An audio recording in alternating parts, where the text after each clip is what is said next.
not funny.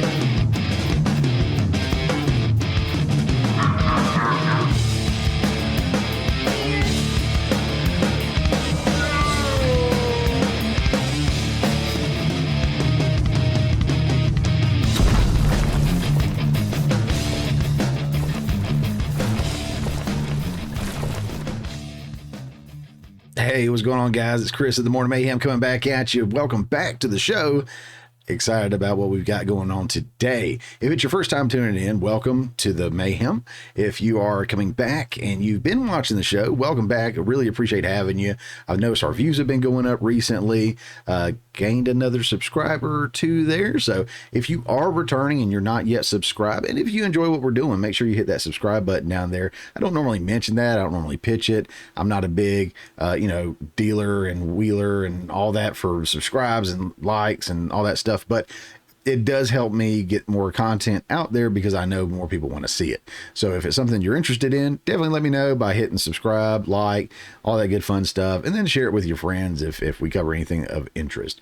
For those of you turning in for the first time, don't know how this works, we got the long format full show, which usually lasts around an hour. I think last week we were a little less, a few weeks we were a little bit more, and then we'll segment out everything and release that through the week. So be on the lookout for that too, especially for folks with a little ADD like I have and can't sit through a whole entire full show. What do we got this week? We're going to be fact checking Joe Biden and the fact checkers themselves. Check in on Madam Webb performance. The Republicans are divided right now, and don't know if that's really a good thing or a bad thing. We got some fighting and exiting and all this and that from the party or from just serving, I guess. So we're going to visit that a little bit. We're going to follow up on Biden's visit to East Palestine and check in on his continued cognitive decline. We're going to take a look at Hollywood and what they're doing right now, blaming fans. Some of them blaming the fans for some of their latest failures, which I think we feel differently about that. And of course, getting woke and going broke is something they do. But first, let's take a look at Jon Stewart with The Daily Show. He came back, not this week, but the week before, and made a splash. I was really excited to see him back. Jon Stewart was one of the reasons, if not one of the big reasons, that I started getting more and more interested in news and politics and current events and stuff like that. And he was fairly moderate to left-leaning back then. And then when he got off The Daily Show itself went far left. He went far left. And then when he came back last week, seemed like he may have found his footing a little bit with the more of the moderate centrist, still leaning left, but maybe pulled back over to the right a little bit. And I was excited. He went after Biden as well as Trump, and it was a lot more balanced, and the left didn't like it. And we did talk about that in the last episode, where the left didn't like that and kind of went after him a little bit. We're going to talk about that a little bit more. Here's his second night back, and let's see how that went. Quite frankly, the response to the first show last Monday was universally glowing. Jon Stewart is facing massive backlash from Democrats over his comments about Joe Biden. Oberman tweeted, "Well, after 9 years away, there's nothing else to say to the both side is fraud Jon Stewart bashing Biden, except please make it another 9 years." Christy Jackson tweeted, "Sorry, but I won't be watching you either." Okay. Maybe not universal. But that was on Twitter. Everything on Twitter gets a backlash. I've seen Twitter tell labradoodles to go themselves. Labradoodles. I just think it's better to deal head on with what's an apparent issue to people. I mean, we're just talking here. And Mary Trump tweeting, "Not only is Stewart's both sides are the same rhetoric not funny, it's a potential disaster for democracy." It's one show. It was just one show. It was 20 minutes. I did 20 minutes of one show. But I guess, as the famous saying goes, democracy dies in discussion. But look, I have sinned against you. I'm sorry. It was never my intention to say out loud what I saw with my eyes and then brain. I can do better. I can have learning. I can have it. Okay, so he's picking at himself a little bit, obviously. But he's also clearly responding to the people on the left, same people we talked about last week, Keith Olbermann for sure. They've been criticizing him, and it's been widespread. So not just the few that we cover, which are the same he covered, but there's been more outlets talking about it and really giving him a hard time for being balanced, which again, I know the left is not used to that. But over the course of this episode, this most recent one, he's started to kind of fall back in line a little bit, lockstep with the left. Not as much balance to this episode as previous one.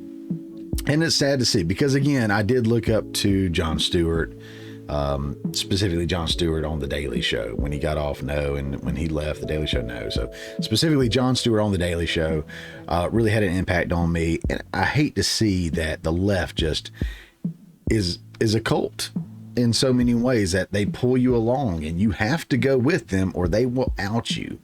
If you're not far left to them, you are far right.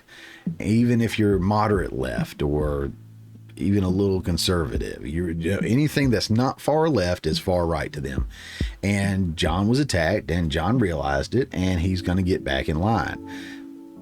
We'll see how that goes for him long term. I'm pulling for him because I would love to see him recenter himself, as much as possible.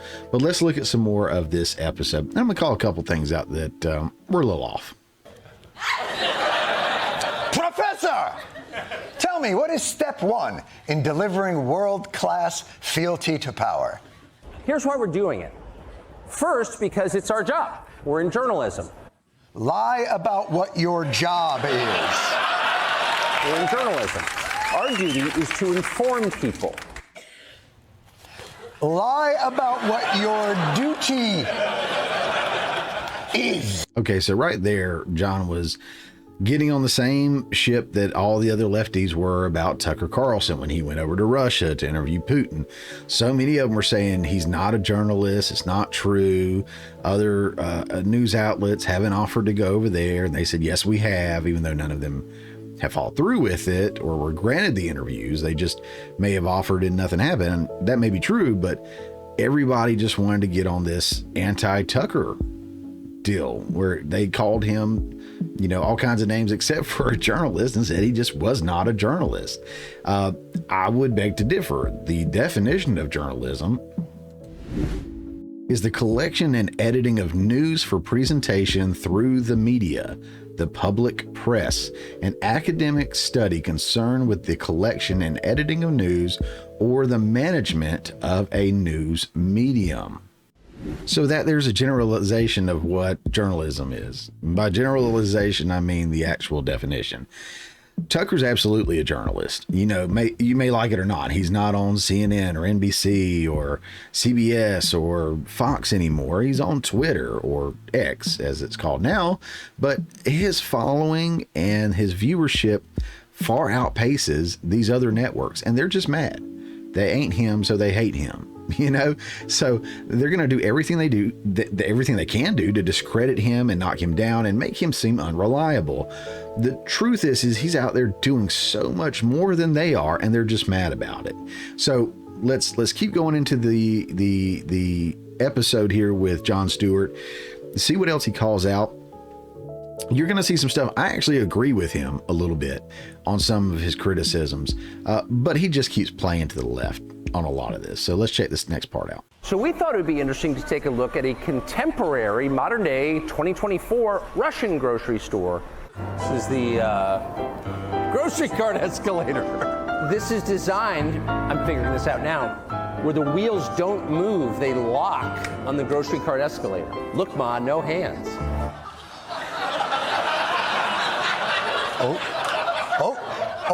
Okay, Forrest. An escalator for the grocery cart, and the doors open automatically. Oh, Mother Russia.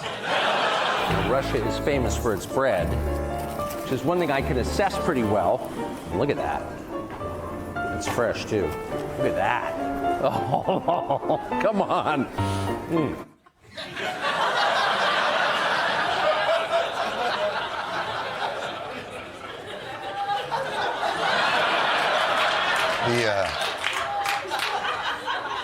This guy really likes bread.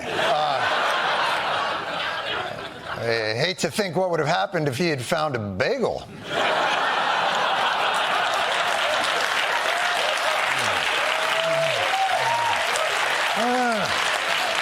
So look, I get it. Okay, it's funny. Tucker's a little over the top with some stuff. I get it. He exaggerates the excitement levels and stuff. I mean, I do love the smell of fresh bread, no doubt about it. But then again, that's probably why I'm fat. But but he's a happy-go-lucky guy. He's never really a negative guy that I've ever seen. So maybe the left isn't used to seeing somebody being happy and cheerful and upbeat, especially about their job. And to be fair, I'm not really either, but I get it 100%. Look, Jon made it very, very clear a long time ago whenever he went on CNN, NBC, any of these news networks to talk about politics and the real news. He said, we're a comedy show that does the news. And that makes total sense to everybody who understands that. And I understand that. Jon's reaction was funny, that his whole job is to pull out the funny. And he did that. I'm not going to criticize him for that. But I will say that that is a tactic that the left uses a lot, is when they don't have an argument against what you're saying, they start going after your mannerisms or your looks or something like that. Something that's just stupid. So it was a stupid funny, but it was funny. I'll give Jon a pass on that 100%. But we're going to go look at some more. And this is where we're going to start getting into I'm going to start getting into some agreements with Jon. He still comes across as a little bit of an extreme lefty here toward the end, and definitely a hypocrite, but I'll point that out and I'll talk about that in just a little bit. Let's go look at a little bit more of this video. We didn't pay any attention to costs as we were just putting in the cart what we would actually eat over a week. And we all came in around $400, about $400. It was $104 US here. And coming to a Russian grocery store, the heart of evil, and seeing what things cost and how people live, it will radicalize you against our leaders. That's how I feel anyway, radicalized. Radicalized. And it will radicalize you unless you understand basic economics. See, $104 for groceries sounds like a great bargain unless you realize Russians earn less than $200 a week. But that's the kind of context that what did you call yourself earlier? A journalist would have provided. But here's the reality. You f***ing know all this because you aren't as dumb as your face would have us believe. All right, right there, I actually 100% agree with Jon. I think Tucker, again, a little over the top with his dramatization here of radicalized. The expenses that you're going to incur in other countries are always going to be different. The translation from their money system to ours, and just overall the percentage ratio is going to always be different. And I don't think this is any exception. I actually pulled up some numbers, and we'll look at something real quick here, but I did pull some numbers and I had a spreadsheet going. I was going to pull all this and that out, but I actually found a really good article that broke that down. I won't dig into every last detail of it, but let's look at this real quick. This is from Newsweek, and it actually came out after this interview. I think in an attempt to kind of debunk it a little bit.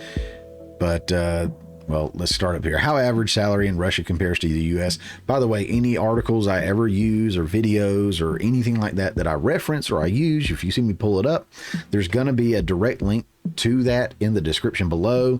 Definitely check that out and just make sure that I'm not skipping over something and you're able to fact check me. I totally believe in being transparent, which of course is something that most modern media doesn't do, but I want to make sure I do that as best I can. Still getting over this cough from the holidays. It's weird. All right. How average salary in Russia compares to U.S. Scrolling down here, Tucker Carlson was mocked on social media this week over his surprise that groceries in Russia cost less than in the U.S. The former Fox News host has been posting videos filmed in Moscow following his recent interview with Russian President Vladimir Putin. In one video recorded at Moscow supermarket, Carlson expressed his disbelief about the cost of living, saying he was legitimately angry about how much less groceries cost compared to the U.S. I went from amused to legitimately angry, Carlson said. Here's that look. So we are guessing that what this would cost. Everybody here is from the United States and buys groceries, and we didn't pay any attention, yada, yada, yada. We saw that. And it came up to 104. They thought it was going to be 400. Here's what I want to skip down to is, did I skip over it?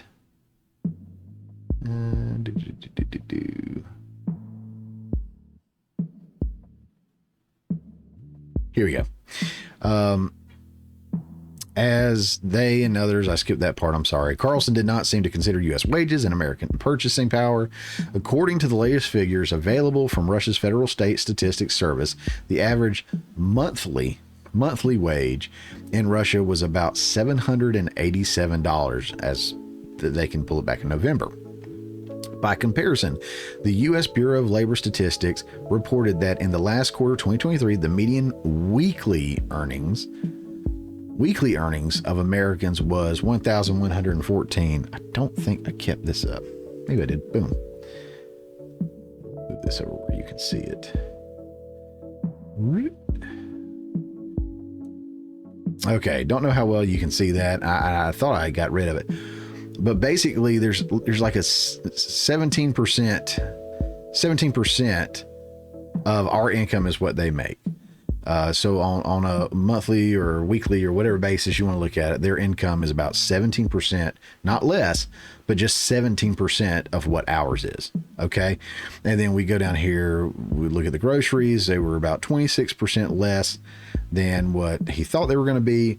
And when you compare our what it would have been in our money versus their money. And again, this was just meant to be rough. I wasn't going to show you this, but basically, if the groceries came out to be what Tucker and them thought it was going to be, it would have been roughly 35% of U.S. weekly income, 35% of that average that they were just citing. It wasn't, it was $104. And that comes out to 53% of the average Russian weekly income. So percentage wise, which is always what I care about, it's significantly more. And the reason I like the percentage portion of it is because we can always point to things like inflation. I covered this a couple of years ago, and inflation, although it increases, it impacts the lower class and middle class significantly more than it does the upper class. Even though they may be buying more stuff, the percentage of their overall wealth or income or whatever only goes up a tiny increment compared to what it does for us, whereas we were maybe spending 15, 20, 30% of our income at the grocery store. Now we're spending close to 40 or 45. And those are just rough numbers off the top of my head. I honestly don't know what we're spending now in comparison, but my point is they jump up drastically for us compared to wealthier people. And that said, that's why I use percentages when I look at this thing. So Tucker did not take that into account. Tucker should have taken that into account. The people that Tucker works with somebody should have called him out. So Jon's 100% right on that. Let's look at one more thing he's right on, but he's going to start letting his hypocrisy show. How does Russia have a subway station that normal people use to get to work and home every single day that's nicer than anything in our country? There's no graffiti, there's no filth, there are no foul smells. That's a nice subway. That's a very... Although, to be fair to the New York City system, it was constructed in 1904 out of urinal cakes by the great engineer Giuseppe Pissa Everywhere. But point taken, it's a very nice subway. Perhaps if your handlers had allowed, you would have seen there is a hidden fee to your cheap groceries and orderly streets. Ask Alexei Navalny or any of his supporters. In Vladimir Putin's Russia, political repression is everywhere. And hundreds have been arrested for daring to honor Navalny so publicly. Right. Because the difference between our urinal-caked, chaotic subways and your candelabred, beautiful subways is the literal price of freedom. And again, this is where I'm going to, I won't say 100% agree with Jon, but more so agree with Jon on this one as well. Yes, Russia obviously is out of control with their police force and Putin in general and all that good stuff, right? But if you take a comparison, which is a fair one, to New York City, they are trying to get the cops off the streets. They're trying to get rid of them. They're allowing more crime, no cash bail, stuff like that. There should be a happy medium, and I think there probably was when you look back at Giuliani being mayor of New York City and what was cleaned up there with the mob and everything like that. You've got to punish crime, but you don't go overboard like Russia. And I'm not celebrating Russia in this video at all. In fact, I'm absolutely condemning Putin and how he is, and the murders or allowing of death of Navalny or anybody that he does. He's not a great guy. You may say great leader because he's done X, Y, Z, and that's great. That's fine. I've got no dog in that fight, but I'm not going to support the guy. I'll, if anything, I'm condemning him and everybody and the Russian government that carries out these kind of things. Here's the thing, and this is really the point I want to drive home. Yes, Jon Stewart is correct. You have to give up your freedoms. You have to be under attack to have certain things that they have. This is applicable across the board for other countries. We see especially the left pointing to other countries for health care, for universal basic income, for gun restrictions, all kinds of stuff. One of their favorite ones to point to is our neighbor to the north, Canada. So although Jon didn't say this specifically, I want to remind you, Jon is a talking mouthpiece for the left. 100%. He may drift over a little bit, kind of like Bill Maher, but he's absolutely a lefty, and they all are on board with this idea that Canada's got more stuff together than we do as far as some of those socialist or, liberal socialism, whatever they want to call it, that they like. Let's look at a couple things real quick, though, and I want to point out the hypocrisy in what Jon, as a lefty, is saying. All right, here's an article that came out. A Canadian Catholic student arrested, charged after saying women are different. Attorney James Kitchen says options for legal resources are limited. This is out of Canada. This is a lack of freedom of speech in Canada. Now, again, remember, they want to say Canada in so many ways is liberal or socialist or has social programs, and they're like this beacon or bastion of hope for the things that they want to do. And of course, every time that Trump is close to being elected or something doesn't go their way or Elon buys Twitter, they're all going to move to Canada. They never have, never will, but that's what they say because that's where they want to go. And that's cool because they have everything they want. Freedom of speech is something they don't have. You are forced to buy into, like we've seen it with Jordan B. Peterson, or Dr. Jordan B. Peterson, excuse me. We've seen it with like the pronoun game. I don't buy into that. If somebody wants to be whatever they want to be, a man, a woman, or whatever, that's cool on your own, but don't force me to buy into your delusion. Don't force me to play along with you. And that's what Canada does. By force, forces people to participate. You lose that freedom. Here's some more loss of freedom in Canada. Protesting is not permitted. This is back from the Freedom Convoy, the truckers. Canada's Trudeau defends use of emergency powers in Freedom Convoy protest. Trudeau vows to freeze anti-mandate protesters' bank accounts. That kind of stuff doesn't fly in the U.S. Why doesn't it fly in the U.S.? Because we have freedom of speech. It's protected by our Constitution. And what is it protected with? Well, it's packed up right there by the Second Amendment, the right to bear arms. Okay? And the left is all about safe spaces and where they're not offended and hate speech, which there's no such thing as. They want to get rid of guns. They're single-handedly trying to demolish the Constitution or rewrite it in a way where it's not offensive and it doesn't hurt their feelings and it's a perfect happy world as long as we make believe with the same things they do. Now, I am a conservative. I'm a right-leaning dude, but at the same time, I lean left on some stuff, and I don't hate anybody, and I wish the best for everybody. But as a country, I love that we have our freedoms. And I don't want to give them up to have better health care or a no firearms way to protect ourselves or anything like that. Speaking of no firearms, let's look at this one. This is an article right here from Buckeye Farms Association. It says Trudeau's real change anti-gun, Canada's violent crime homicide rates soar. And it talked about how he ran off of getting rid of guns. And I think there's some numbers down here. According to the federal agency, Canadians are also experienced higher rates of nonviolent and property crimes in 2022. Rates of shoplifting went up 31%, minor theft up 10%, and breaking and entering up 4%. Increased, and a 24% increase in motor vehicle theft was 17% higher than in 2019. In another disturbing development, Stats Can data shows the youth crime rate in 2022 jumped by almost 18% from the year before. And this is talking about what happened when they got rid of guns. They didn't improve the crime rate. It actually increased the crime rate. Let's see, 2020 gun ban. Yeah. So this has to do with the 2020 gun ban that they did. The crime rates go up. Look, people are going to find a way. It's not the guns that commit the crimes. It's the criminals that commit the crimes.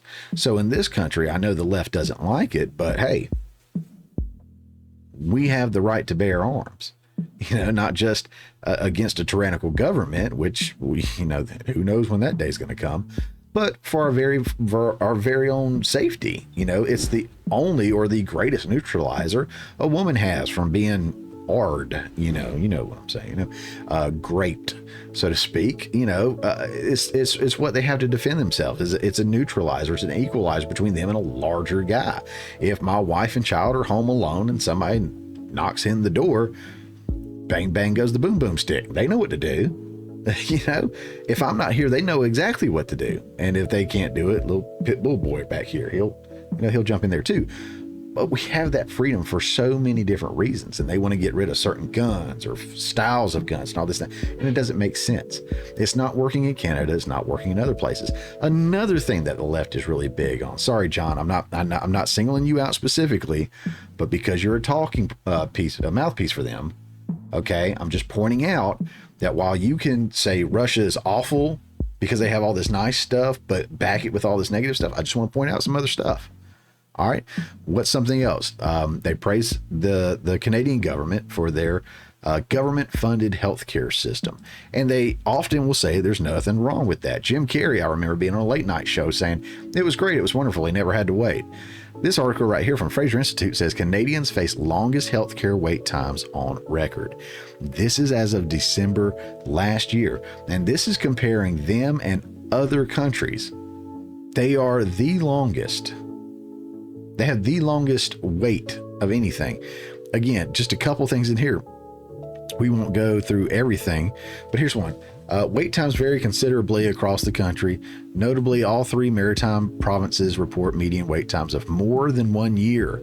Even in the province with the shortest waits, patients faced a median 21.6 week wait. We also see significant variations between specialties. Patients face considerably longer delays for neurosurgery, 43.5 weeks, compared to radiotherapy, 4.4 weeks. And even here, it's worth noting provincial variation, with the average wait for the radiotherapy in British Columbia, 9.1 weeks, more than twice the national average. No doubt, this was a key factor in the BC government's decision to ship 4,800 British Columbians across the border to receive care in Washington state. Why did they send them over here? Well, because we can take care of them faster, not as long as a wait, because the healthcare system there does not work. I'm sorry. And we could quit acting like Tucker is the worst person in the world. That's the other thing. John was not alone in this. The other media attacked him, that he's a traitor. He shouldn't be allowed back in the country. They act like he's the worst person in the world for going and interviewing Putin and giving him a platform, even though they criticize his platform and say he's not really a journalist. They don't really know what they want. So let's keep this in mind. He ain't the first one to talk to Putin. Okay. Yeah. So let's back off of Tucker a little bit. I disagree with him on some things. I wasn't thrilled with some of his takes and the way he presented things necessarily. But he's not wrong to talk to a dictator, leader, ruler, or whomever to try to get the story and try to bring it back to us American citizens, especially since we are indirectly involved in a current conflict that they are. Look, in closing for this segment, let me be very clear. While Tucker's doing his job of journalism, you get to express your criticisms in the freest country in the world that you so often complain about. It may not be perfect and we may get our feelings hurt from time to time, but it damn sure beats literally dying as a result of expressing ourselves, not being able to defend ourselves, or because there's a 6-month wait on an urgent life-saving procedure because we wanted to have a better healthcare system and be more liberal, more socialist like Canada. All right, moving on. This next section segment, we've done it before. We're going to bring it back. We're going to do some more fact checking of Joe Biden and the fact checkers themselves. This is facts. The fact check. Facts. Fact check. I'm just stating the facts. Facts. Facts. Fact check. Facts. I'm stating facts, facts, facts, facts, facts.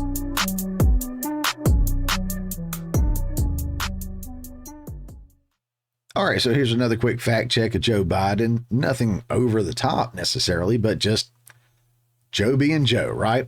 So this came up recently. I saw it said, was Biden really a full professor at the University of Pennsylvania? And I say it recently came up. It recently came up on a timeline, or I saw it in some video or Twitter maybe. I'm starting to use Twitter a little bit more. I'm still learning that, by the way. I'm an old man. I don't really do Twitter. But I did see it recently come up, but this is an old claim. I mean, Joe's been doing this for a long time and he's still doing it. But let's see what Snopes has to say about this. It's a mixture. True and false, right? U.S. President Joe Biden was a full professor at the University of Pennsylvania for 4 years. Let's see how they break this down. Well, it's true. From 2017 to 2021, then former Vice President Joe Biden was the Benjamin Franklin Presidential Practice Professor at the University of Pennsylvania.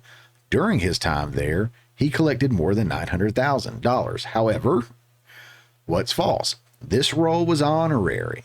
Okay. He gave lectures and talks to students on campus, but did not teach a full semester's course load during that time.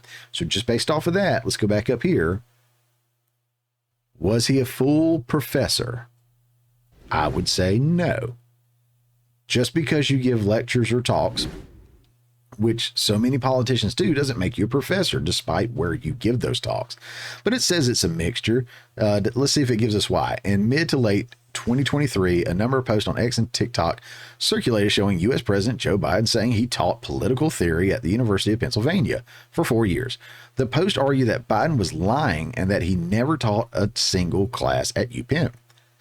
There's some there.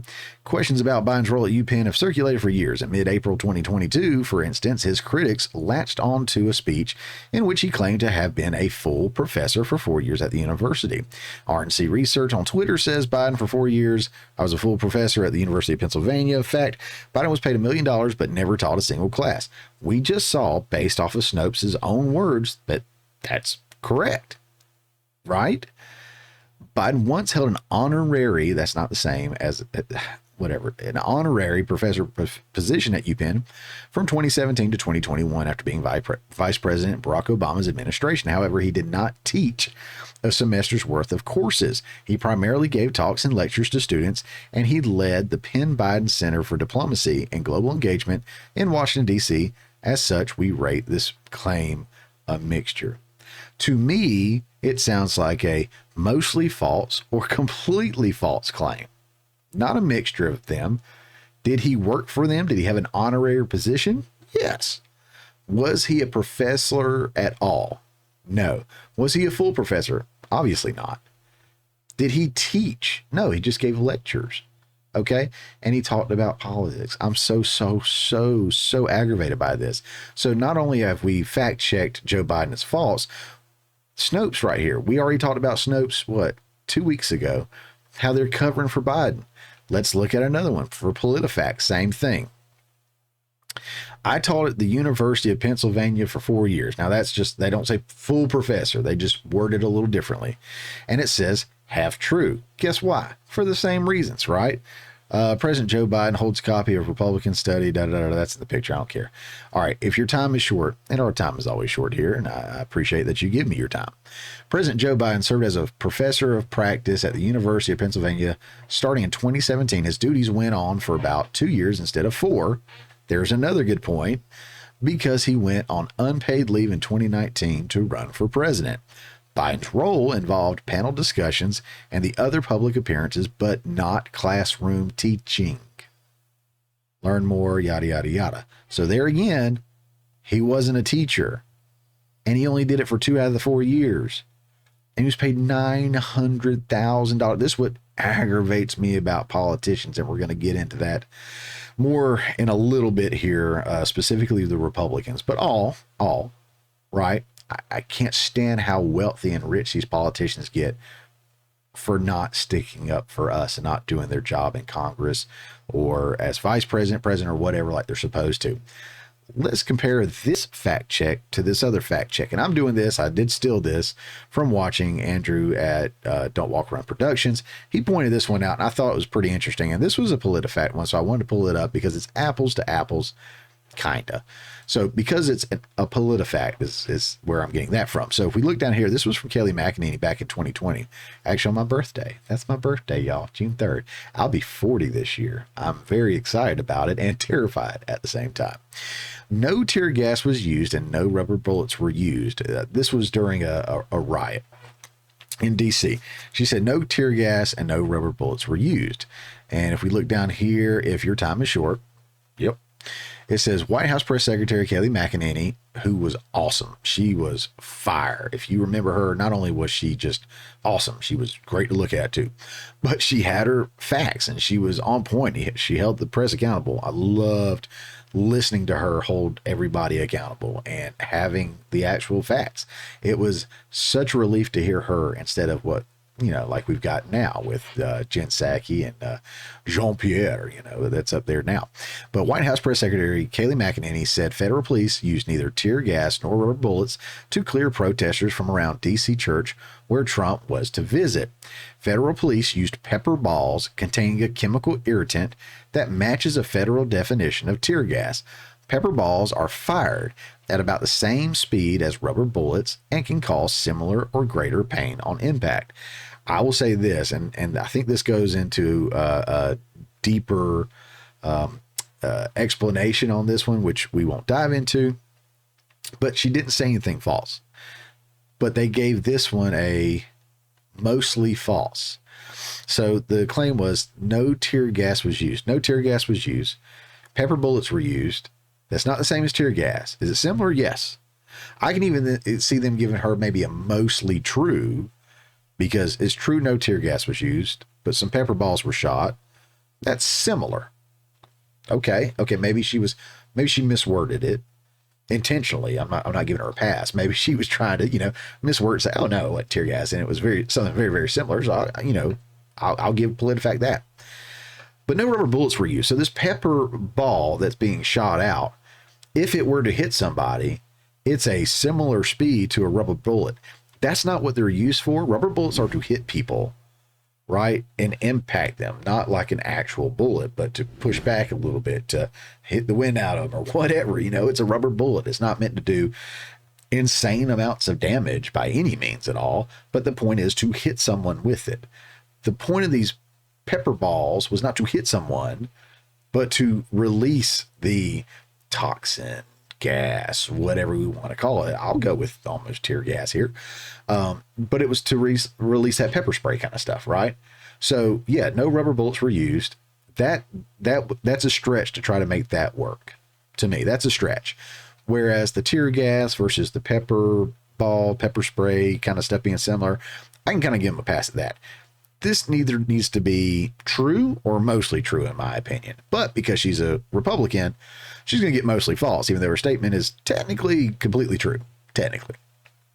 Whereas Joe Biden saying he was a full professor, which is completely false, they're going to give it a 50-50 on it. So I don't understand that at all. To me, they know what they're doing.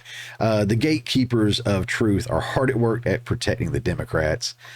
Nothing to do there. So, yeah, Those are your facts. The fact check. Facts. Fact check. I'm just stating the facts. Facts. Facts. Fact check. Facts. I'm stating facts, facts, facts, facts, facts.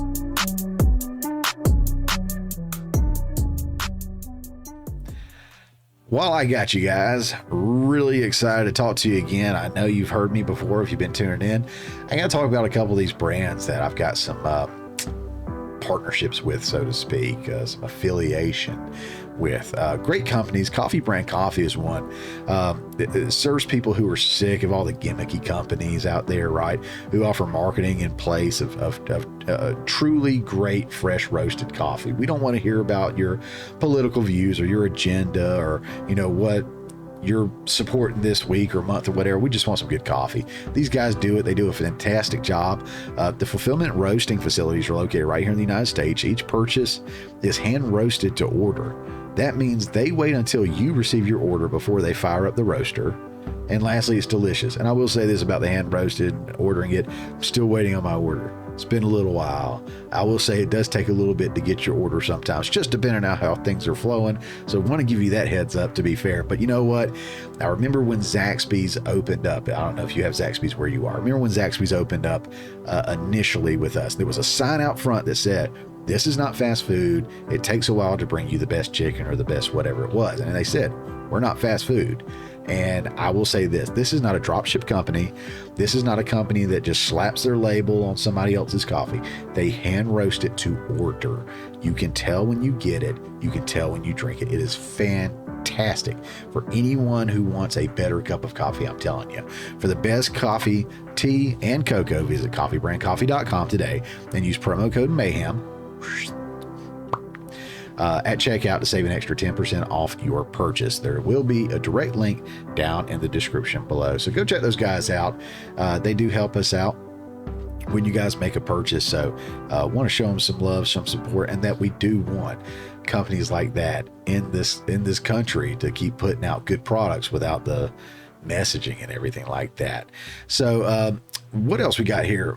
Madam Web at the box office. I don't want to beat a dead horse. I know a lot of people did already. I'm going to give maybe a little bit of a different take on it, but I'm going to give my feedback on it because it is a hot conversation, hot topic right now, especially with it coming out on Valentine's Day, which was was it a Wednesday or Thursday? So they had like a 6-day weekend, so to speak, or something like that. But probably one of the funniest bits to come out of it to me, or one of my favorite lines, came from Dakota Johnson at one of those late night talk shows. This is her. Don't need to worry about having any predetermined ideas or information about... No, you don't have to know anything about anything at all to watch this movie. That was pretty funny. I want to play that again. Don't need to worry about having any predetermined ideas or information about... No, you don't have to know anything about anything at all to watch this movie. So I'm not even going to dive into the mannerisms that were used there and the body language or the tone inflections and stuff like that. There's other people that'll probably do that, but I could tell that she just didn't care. And I'm going to get into Dakota a little bit and maybe Sydney and the other ones too, specifically those two, because those were always pumped up as the two big leads. And in one ad, I saw Sydney was pumped up as the big lead for pumped up reasons, I guess, but whatever. But Dakota and Sydney, obviously two of the bigger stars that were involved, and maybe they got a little misled, maybe they were a little uninformed, and maybe it was the agents or whatever. And again, I'll get into that in a minute. I do want to cover the film in it of itself first, and we'll go back and revisit Dakota because I kind of feel bad for her a little bit. So this is an article right here from GameSpot. It says, Madam Web box office, how did the movie do in its first weekend? We scroll down here. The Spider-Man spin-off movie Madam Web from Sony Pictures opened on Valentine's Day, and the early box office results were not great. However, the movie is doing slightly better than some expected, bringing in $52 million worldwide for its opening period. This was an abnormal opening period, like I was saying a minute ago, as film opened on Wednesday. Okay, Valentine's was a Wednesday, and it was also my anniversary. I probably should have remembered that. And these numbers cover a 6-day period spanning through Monday, February 19th for President's Day holiday. The movie earned $26 million over 6 days in the U.S., as mentioned, $52 million worldwide over that same time span. The movie was estimated to have cost $80 million to produce. I'm going to stop there for just a second. Well, $80 million produced prior to marketing expenses. So this is all stuff I covered on a previous episode, right? The filmmaker behind Godzilla, the Mighty Zero, he made a good point that they're making significantly lower budget films and making a profit. We've seen other lower budget films come out and do incredibly successful. $80 million isn't a break the bank, humongous blockbuster budget like we've seen from Marvel, which this is not Marvel. This is not Disney Marvel. This is Sony Marvel or whatever to a degree, but it's not Marvel. It's not Disney Marvel. It's not a $250 million budget film. It's $80 million, which probably was still more than they should have spent on this one. But still, it's not what the other ones are. But the point being that one, $80 million, right? Let me get up here. $80 million to produce. And then you got your marketing and expenses. And I've talked about that before. Other channels do a fantastic job of breaking that down. I think Geeks and Gamers, Odin, Nerdrotic, Ryan Kennel, a lot of these guys that really break that down. Your marketing expenses can really go from anywhere from 50% to 100% of the overall profit. Of the overall budget. So if the budget was 80 million, you're looking at least another 40 million, if not 80 million that went into marketing for this film. I've seen this film everywhere being marketed on YouTube and Twitter and on TV and everything. I would say they probably spent every bit of that $80 million. So this is probably $160 million budgeted film. Budgeted is in that they put into it entirely. So they need to make over $160 million to be profitable. And whatever they make in theaters, usually they split in half with the theater. So even if they made $160 million in the theater, they're only getting $80 million because the other 80 goes to the theater. So they actually have to make more than that. And for them to come out with 52 million globally, that first weekend is not very, very promising. We'll continue on a little bit and then we'll look at another one. However, Deadline reported that due to the solid box office results so far, the movie will not suffer as much as originally feared. They say originally rather. I know numbers went back and forth and it was predicting better box office numbers. Then they lowered it. And so I guess they're doing better than the lowered number, but I don't think they're doing what they wanted it to. Madam Web finished second in the U.S. for its opening period to the Bob Marley biopic One Love, which made $52 million, double Madam Web's domestic opening. We're going to go look at that real quick over here at Variety. With the Bob Marley movie's triumph over Madam Web signals about a shifting box office. Not too long ago, it would have been considered a box office suicide mission to bid any new release against a superhero movie. But this weekend showdown of Sony's comic book adaptation, Madam Web, versus Paramount's musical biopic, Bob Marley One Love, demonstrates that that's no longer the case. Superhero tentpoles no longer hold all the power. One Love, a PG-13 drama that's aimed at older female audiences, towered over the newest Marvel adjacent flick, earning $52 million over the extended holiday weekend. Suspense thriller Madam Web, a Spider-Man spinoff starring Dakota Johnson as a paramedic with psychic abilities, generated a paltry $26 million over the same 6-day period. It cost $80 million, so it will have to have a tough time turning a profit in its theatrical run, since theater owners get to keep roughly half the ticket sales. Everything I just said. The Bob Marley biopic carries a $70 million price tag, so it'll also need to keep jamming on the big screen, but it's far better positioned, and it is. Let's move on to another one. From CNN, Dakota Johnson is not watching her movie Madam Web as a form of self-care. I don't know if it's a form of self-care. I don't think she's that invested in it. And I don't think she is for this next article we're going to read, which I think she may have been misled a little bit, along with Sydney Sweeney and maybe some of these others. But it does say that she's not going to watch it. Dakota Johnson is choosing to sit out from watching her newest movie, and her reasoning might be a bit surprising. The star who plays the title character in her new superhero flick, Madam Web, told Magic FM earlier this week that she doesn't know when she'll see the movie, vacillating.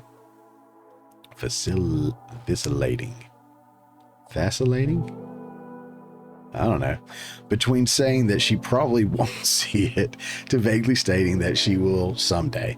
But Johnson explained that it isn't about Madam Web specifically and that she actually doesn't like to watch any of her movies.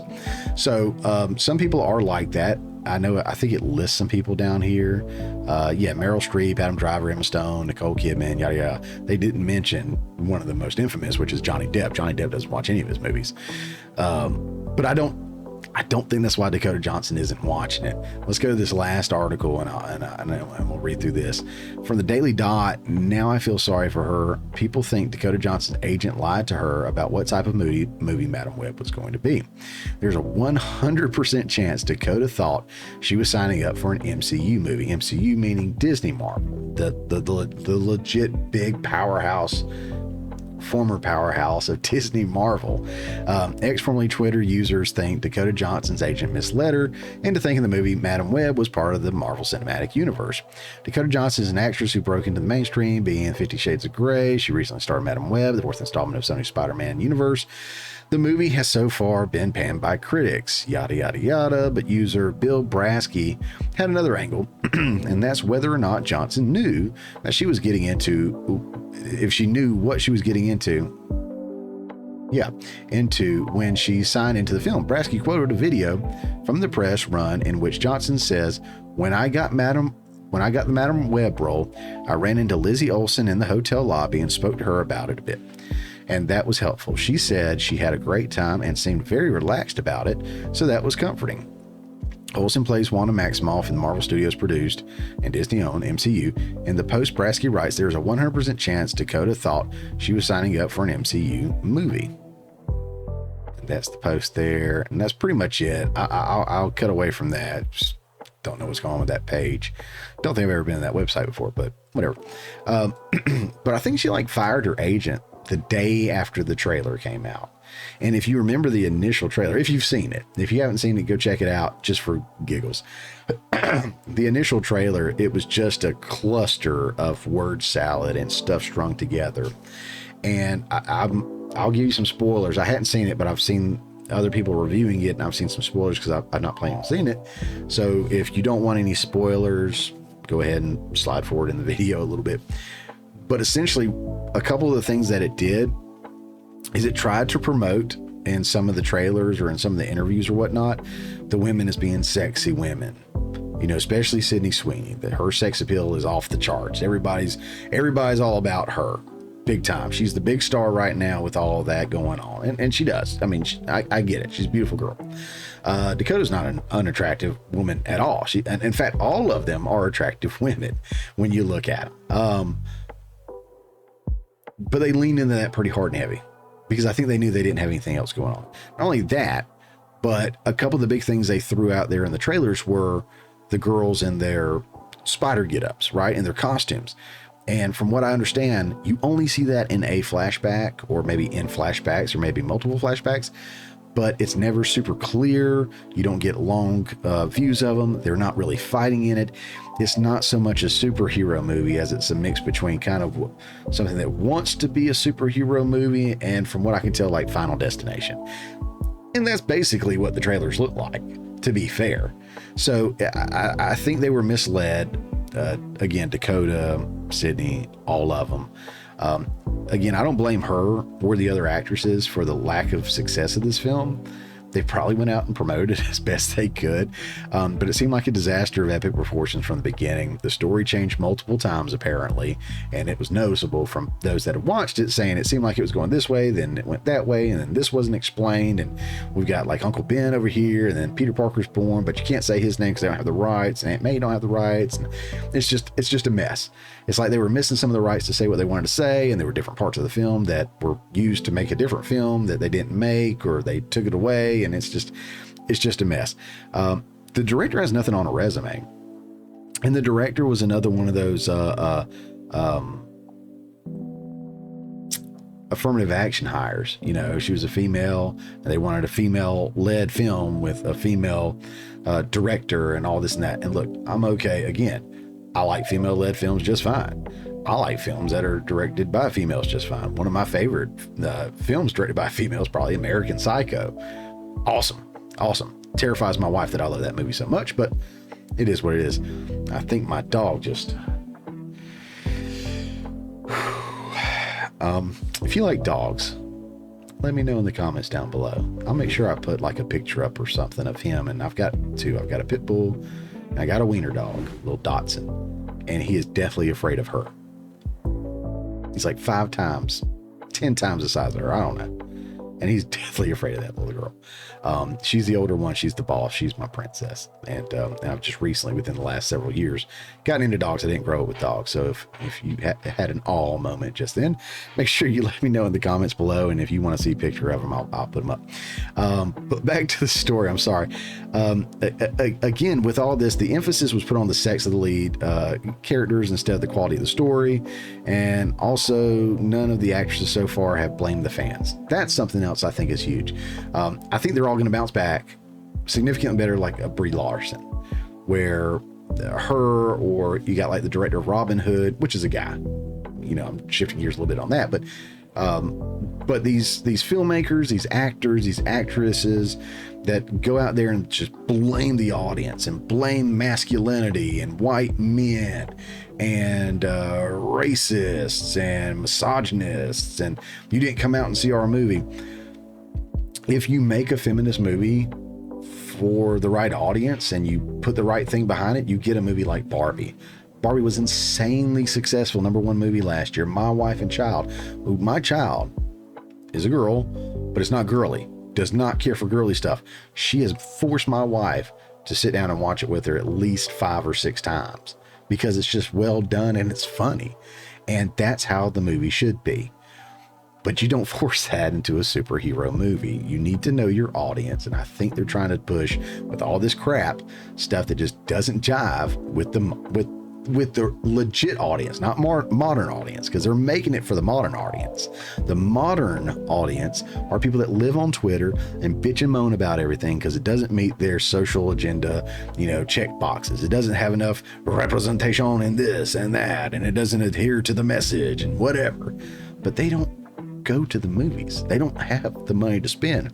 They're bitching and moaning from their, behind their keyboard or their phone or mom and dad's basement or whatever it is. They're not the ones out there supporting your films and your projects.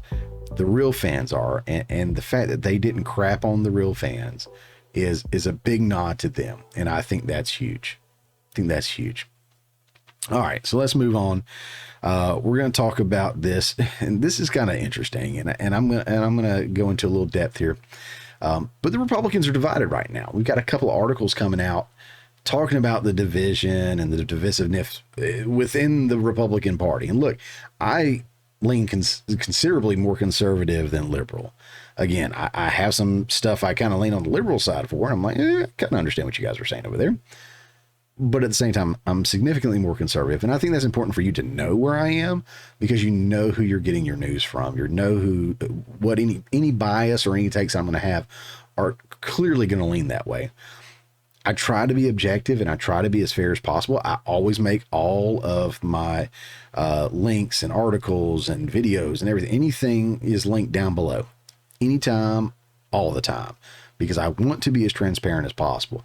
And you don't get that on left-leaning news, right-leaning news. If it's mainstream media, you don't get that. I learned that from Steven Crowder with Louder with Crowder, and I highly respect that. So I want to do the same thing. So definitely go check out the sources that I have cited, because I want to be transparent, and maybe you'll get something different than I do. And if you think I'm an absolute right-wing extreme idiot, definitely leave that in the comments too. I love reading stuff like that. It excites me. But here on Business Insider, House Republicans stand by their decision to oust George Santos, even as it cost them a GOP seat. You have to have standards. I won't go into the full article. I will say, I think I agree with the Republicans on this, because this dude got into office by just being an absolute liar. What kind of a hypocrite would they be for going after Joe Biden, who has lied about most of his professional career or even his education in school, which he has many times. And they've got an incredible liar within their own party that just recently got there. I don't like that. So I'm okay with them removing them. And I know it cost the Republicans a seat, but I agree. I think you do have to have standards. But I will say this. Everyone loves a good gay. Everyone loves a good gay. Okay. They're all about the drama and can't keep their mouth shut. Just ask my gay friends about the photo and video blackmail they have against me. I love the gay guys. You know what I'm saying? I love them. Very close friends with some, party with them all the time. And I'm sure there's plenty of evidence out there of me hanging out with them. Nothing inappropriate. You know what I'm saying? No, I'm happily married guy and everything, but we have a good time. If everybody wanted to say, we can point out that he was hanging out with some gay dudes. Yeah, no doubt. Absolutely. Gay dudes, gay women, whatever. I don't care. Look, love who you love, do your thing. And that's where maybe I think I'm still conservative. I'm still a Christian. I just have a little different view on that. Live your life, do your thing. You know what I'm saying? Just don't force me to do anything. Don't force me to give into whatever with the pronouns and all this and that. But hey, look, live your life, do your thing. I don't care as long as it don't impact me. But here's a video of Santos spilling some beans, and I'm all for it because this was just funny. And I wish more politicians would do this, and I wish more people would speak up in general, because this information is out there and they're keeping it from us, and we need to know. You're the only congressman to be expelled without a conviction. Is it safe to say you didn't come to the Capitol to make friends? I wasn't there to play nice. I was there to expose the rotten corruption, and I did. And I'm going to continue to do it. Republicans and Democrats alike. Swampy, slimy people selling this country down a river. Who else in Congress is committing fraud?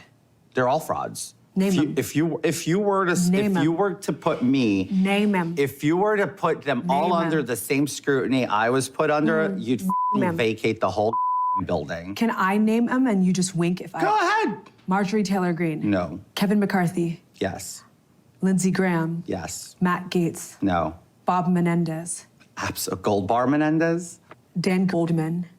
He doesn't pay his rent. Dan is owing $180,000 worth of rent right now on his $45,000 monthly rent, which is what most Americans make a year. You let that shit sink in. The way you know everyone's business is humbling to me. First off, I think it would be a hoot to hang out with. I don't think you want to tell him any secrets that you don't want to get out. But he seems like a lot of fun, very personable. Apparently not very trustworthy and very sketchy as far as that stuff goes.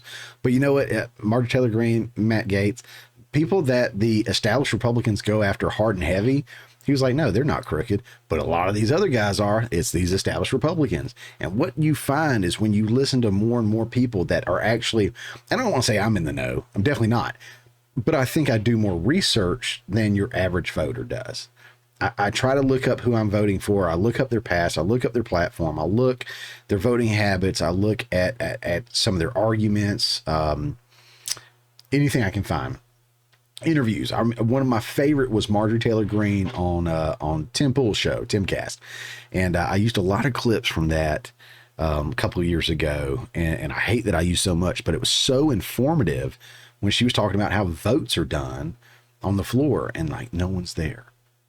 And it's just a sham. And she put a stop to it and everybody hates her for it. That's what I'm talking about. And she's from Georgia. So, go girl. But our representatives are supposed to be there to represent us. And to know that we've got some, especially in the new blood, I'll say, the Marjorie Taylor Greenes and Matt Gaetz, the ones that were pushing for McCarthy to do his job. If not, they were going to out him, and they did. I think it's great. And I would love to hear more people Santos can throw out there, or anybody else wants to throw out there. Because honestly, I mean, if they're getting rich off of our dime, we need to know, especially if they're not getting the job done. And most of them aren't getting the job done. Let's roll on to here real quick. I'm going to try to run through this. I do have a lot in this segment, so I'll try to run through it as much as I can. That's another problem I have. I like to be very thorough. So I will run through it as best I can, but I don't like to just read off of one article, and I don't like to take one side's view over the other, left or right or whatever. I like to get a mixture of sources. If that's your thing, I think you're going to be very, very happy with the overall process that I go through for this show. But yeah, if you like the short stuff, I do my best for that too, but this is going to be a little bit, because I just want to point out as much as possible here. So this is from CNN. High profile Republicans head for the exits amid House GOP dysfunction. Just real quick running through some of this article. House Republicans were shocked by some of the recent high-profile retirements announced by their colleagues, which have included powerful committee chairs and rising stars inside the GOP. But given the miserable state of affairs inside the House right now, they also weren't exactly surprised. They've signed up to do serious things, and we're not doing serious things, says Rep. Ken Buck of Colorado, a conservative who is retiring after bucking his party on several key issues. Rep. Don Bacon of Nebraska, a moderate who represents a key swing state or a swing seat, pointed to his party's struggle to govern as driving the departures. When you're divided in your own conference, the joy of the job is harder, Bacon told CNN. When you have folks on your own team with knives out, it makes it less enjoyable. I'm going to stop right there for just a second and point this out. I don't want them to enjoy their job. I want them to work their earmuffs, their ass off. I want them up there working their ass off for me and my family and everybody else in this country. They are going in there and they're getting an easy ride. They think if they can just, let's go here. I want you to see me. I'm a little emotional about this. They think if they can get elected and get into the game of being a senator or a congressman or congresswoman or whatever, it's an easy ride. And it is. How many people have gotten into office wealthy or on the verge of wealth, or maybe not there yet, but once they became a politician and they were voted in, their stock shot through the roof. They became extremely wealthy beyond their wildest imaginations, have multi-million-dollar homes and take vacations 5, 6, 7 times a year. That's not what I want my politician doing. First of all, I agree. I think it's, Ted Cruz is on board with this too. One of my absolute favorite politicians that's still up there is Rand Paul. I love Rand Paul. He has no problem speaking up against anybody, and I love it. He even went after Trump when they were running for the election together, which I do think Rand ran too soon. I don't think it was his time. Obviously, it wasn't his time because he didn't get elected, but I would love to see him run again, because I think a lot of people would get behind him and support, especially after he went after Fauci like he did. And he may have caught Fauci in some lies, which I would love to see what comes up with that. But one of the things, he preaches about term limits, and I want that. I want them in there for a limited amount of time. You know, whether it's 2 terms or 3 terms or whatever it is, get in there, work your ass off, and get out. Don't become rich from this, right? Don't sit on it and be able to embezzle money or get bribes or whatever, because we hear about that kind of stuff all the time. Term limits would help reduce that. So I'm all for that. Okay. But yeah, I don't want them up there having a good time. I don't want them having an easy ride. I want them working day and night in a reasonable sense. I'm not unreasonable. I want them working hard. I don't want an easy ride. Okay. So I got away on that one a little bit. I'm sorry. But I am okay with this.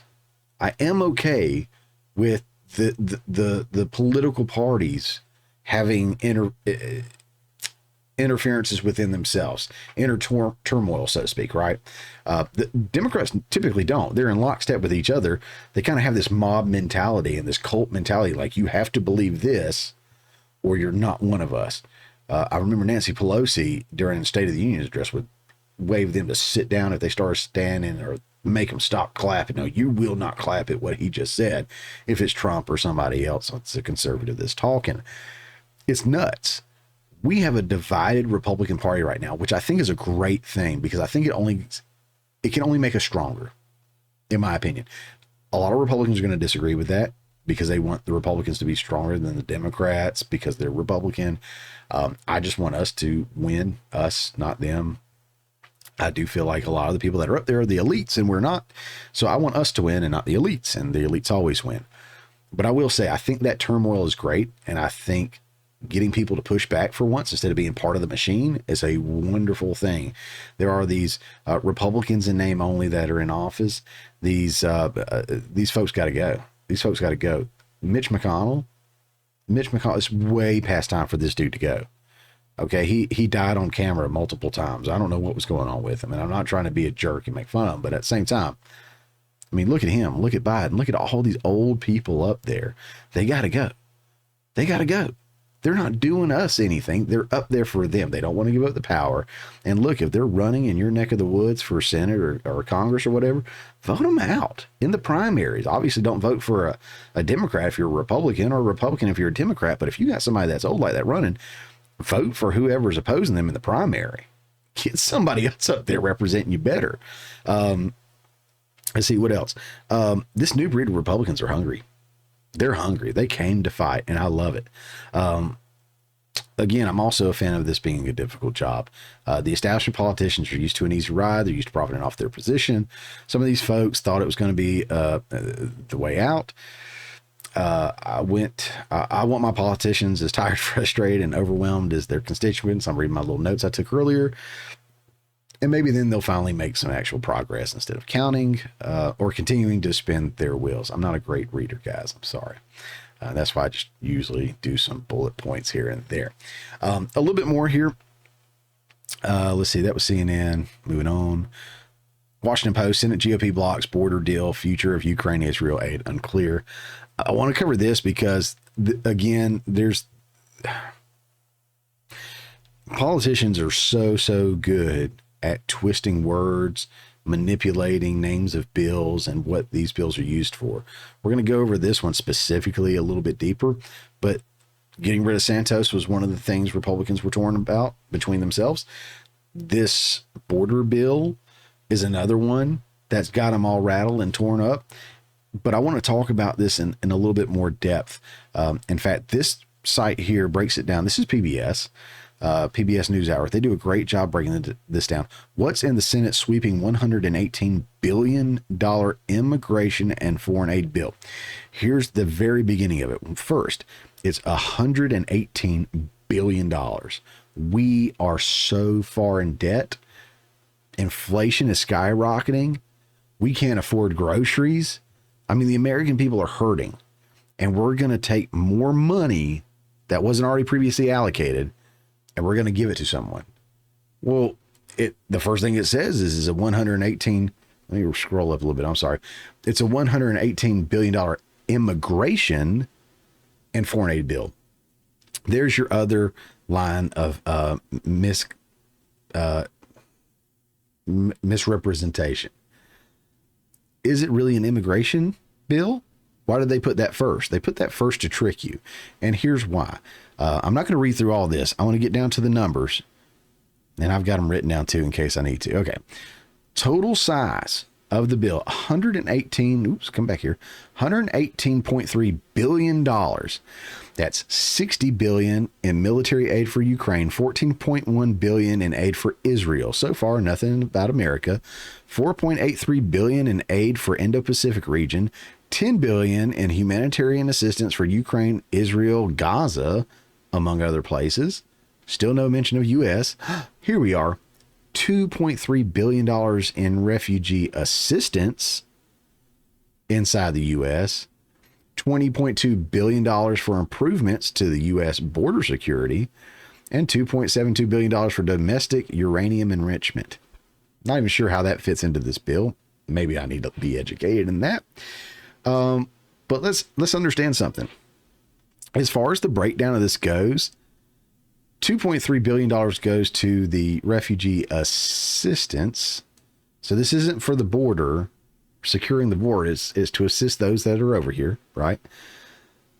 $20.2 billion is for improvement to the U.S. border security. There's a little bit of a breakdown of what that looks like. That's not just wall or putting up board. That's processing. That's all kinds of stuff that goes into that. Let me break this bill down. $118 billion, only $20 billion goes to improvements for our border, right? That is 17%.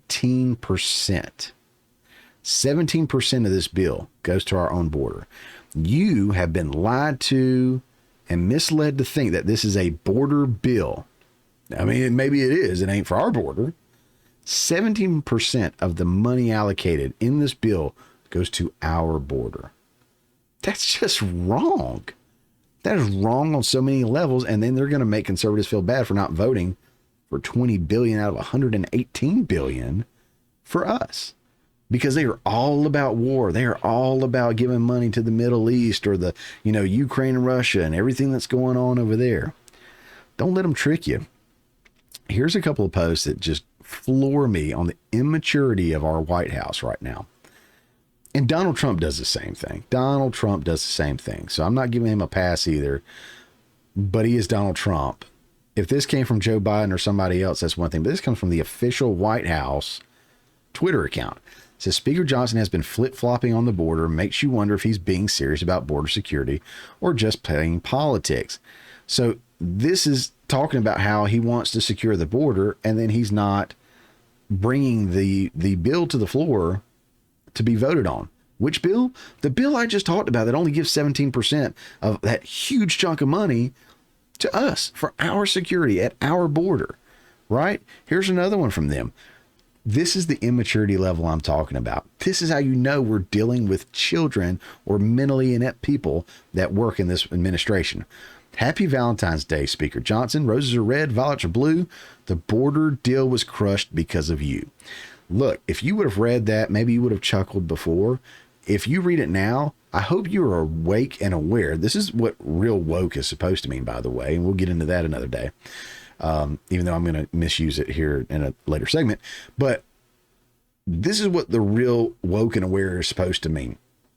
We see the lies and the misuse of the English language to try to make you feel like something is not, like the Freedom Act or, the border bill or the Don't Say Gay bill in Florida. None of that is what those bills were. None of that accomplished the thing that they presented it to be. They would tout it as something that was wonderful and great for us. But as you see here, only 17% of that bill, of the funds, does anything for us at all. Despite where you stand on the Gaza, Israel, Palestine, Ukraine, Russia, and everything that's going on over there, why are we doing so little for our own border? And then they're being mocked because they don't want to sign it. It's ridiculous. Lastly, this one's from CNN. Of course, as we know, Chuck Schumer is just a dog crap piece of human. Absolutely. I can get into depth with him with some of the stuff he's done. We talk about Trump and the, insurrection of January 6th. He's literally says stuff to, Justice Kavanaugh when he was getting elected, and to the justices when they were knocking down Roe v. Wade, and he was making veiled threats. But nothing ever happened to him. It never does. That's not the way it works. We have a two-tier system. But for CNN politics, Schumer demands Johnson House GOP pass foreign aid bill following Ukrainian withdrawal from Key City and Navalny's death. Of course, now they're going to pull out, hey, Navalny's death. That's a big important thing, right? It's funny, though, and not a funny ha-ha, funny sad, that if it's not the border, it's someone's death. Of course, that is only applicable when it applies to foreign aid or gun control, if you think about it, right? But it's never applicable for securing our own border or for protecting the lives of the unborn. These people do not care about you. They care about profiting, because most of these people have stocks and bonds and everything in these military companies, and they're going to get a cut of this. All right. Guys, I want to talk to you again about another great company. Gruntworks Meat Company is a fantastic company that I've ordered from multiple times. I'm talking incredible meats, top quality meat at grocery store prices. Great for those that are on the carnivore or keto diet. I know it's still at the beginning of the year. If that's something you're into, go for it. Or just, anyone who likes top quality meat. Gruntworks has you covered. They offer a variety of grass-fed, Wagyu, Angus, regular cuts, and even some organs. All the meat is pasture-raised, never antibiotics, hormones, GMOs, or pesticides. It's made right here in America, and 10 cents from every pound ordered is donated to a veterans charity that they work with. Check them out today at Gruntworks MC, that's Gruntworks MC for Meat Company.com, and use promo code Mayhem10 right here. It's going to get you 10% off your entire order. There will be a direct link down in the description description below. Go check that out. This is one of my favorite segments. I'm really excited to bring this one back as well. And this one is called There's Something Wrong with Joe. America is a nation that can be defined in a single word. We're waiting. I was going to put him What are you doing? Nothing. There's something wrong with Joe. All right, so back to one of our favorite segments. There's something wrong with Joe. I know it's one of my favorite segments. It's a little sad, though, pointing out the continued mental decline of our resident of the United States. We're going to look at a couple things real quick. Now, this was from a couple of weeks ago, to be fair, but I wanted to bring it up to kind of lay the groundwork for what I'm going to show you here in just a second. But this is him talking about that same spending bill, of course, of what they were trying to do. And this is from New York Post on YouTube. And I wanted to play it from YouTube specifically, not just, the clip, but I want to play it from YouTube because the comments are just great. When you look at the comments, it's really, really telling because, they got rid of the dislike button, or it's there. You just can't see, people that dislike it. But when Jimmy Kimmel just recently announced, and I saw this on the quartering, I got to give him the credit for this, but he was saying that Jimmy Kimmel said this may be his last time or last contract or whatever doing the late night show. And the comments, the replies, retweets or whatever were just people just dogging this man. Very few, if any, people were there supporting him. And it makes you wonder where his audience is. Who is his audience, right?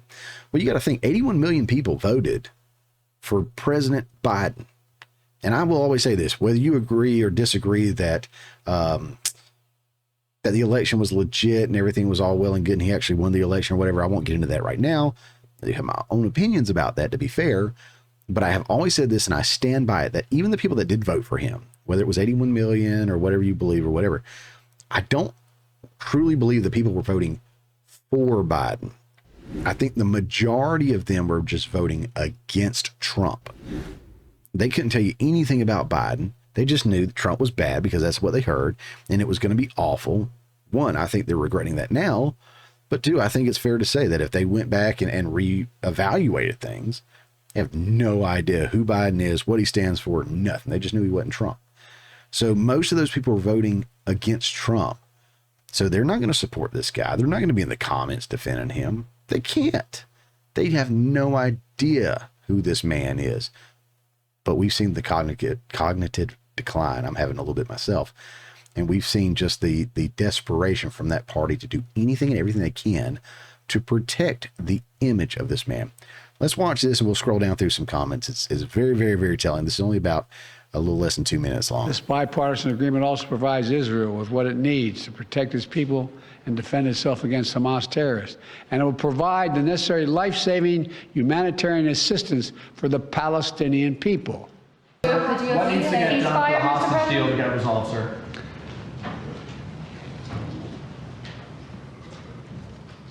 This indirectly has a lot to do with the hostage deal. He doesn't take questions all the time, so pay attention to how he's going into it right here, and then see how he starts to drift. This is what we do in terms of American funding, of whether we're going to engage with the situation in Ukraine.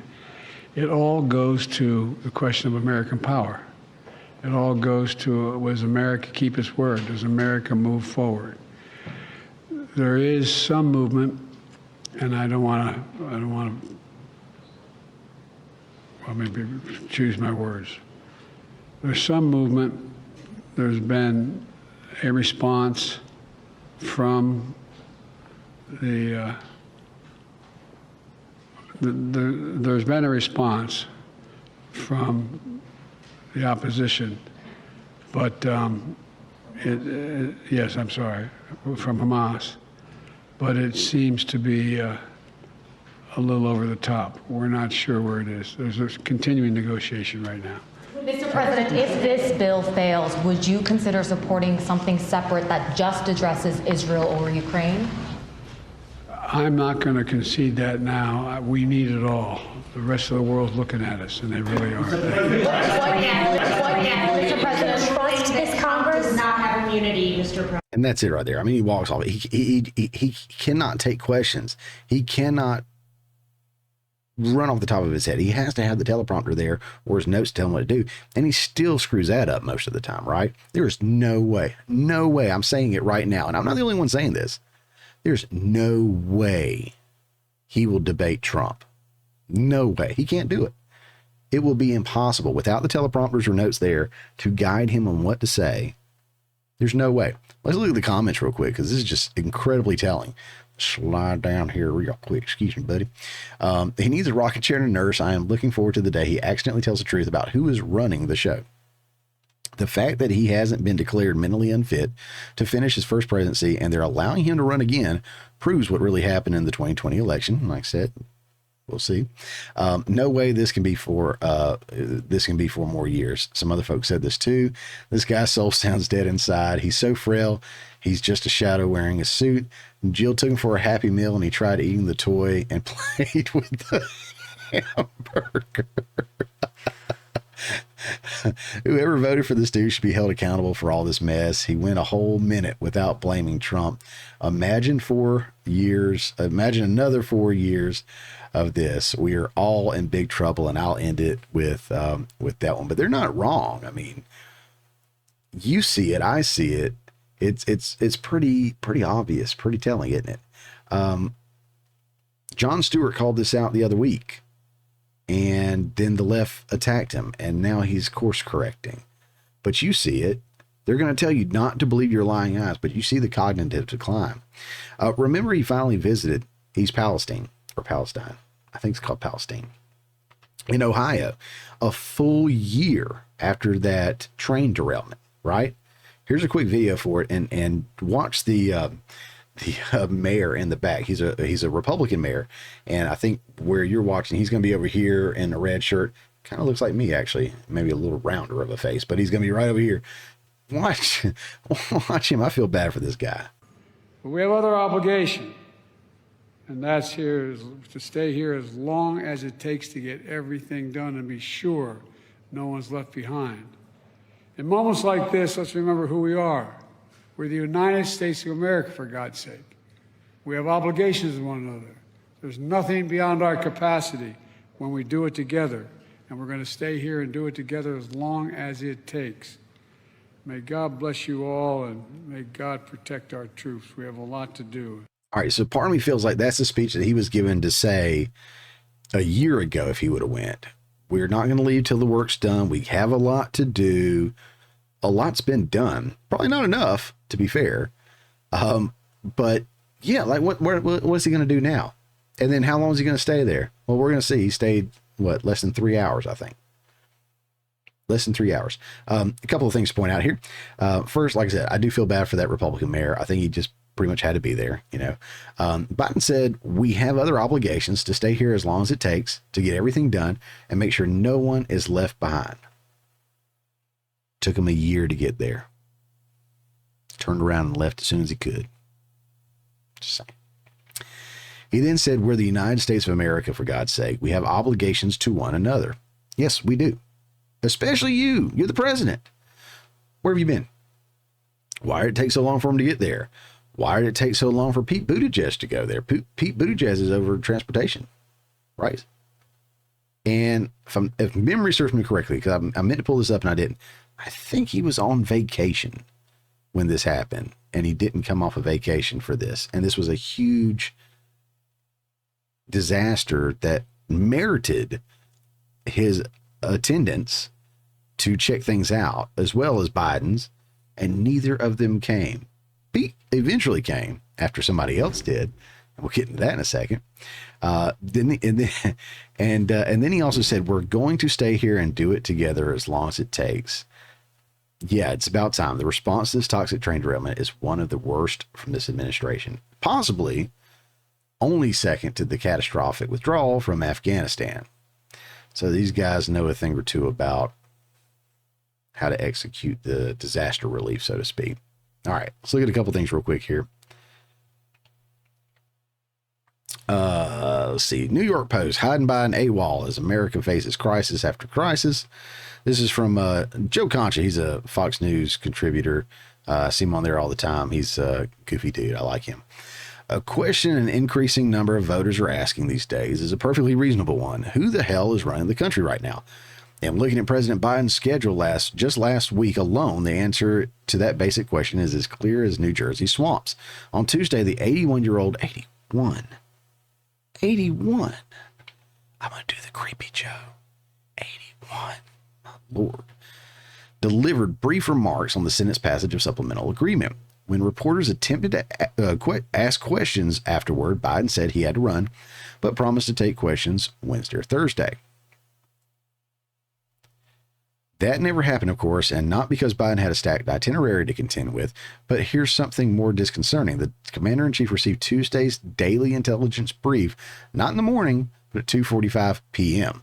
Maybe he thinks our enemies like to sleep in on Tuesdays. Or worse, perhaps it's the president who needs additional snooze time.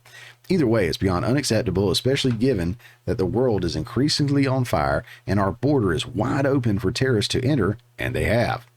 On Wednesday and Thursday, it was lather, rinse, and repeat. No events on the schedule while Biden received the daily brief at 1 p.m. and 11:15 a.m. respectively. And Friday, Biden traveled to East Palestine, Ohio, to deliver remarks more than a year after a toxic train derailment sparked serious health fears among residents. The president then flew directly to Delaware for yet another long weekend at one of his multi-million-dollar homes. That's right. He said they would stay till the job was done in East Palestine, and then he took off as soon as he could. Here's a cool site I found. Now, you guys may be more in the know than I am, may know that this exists.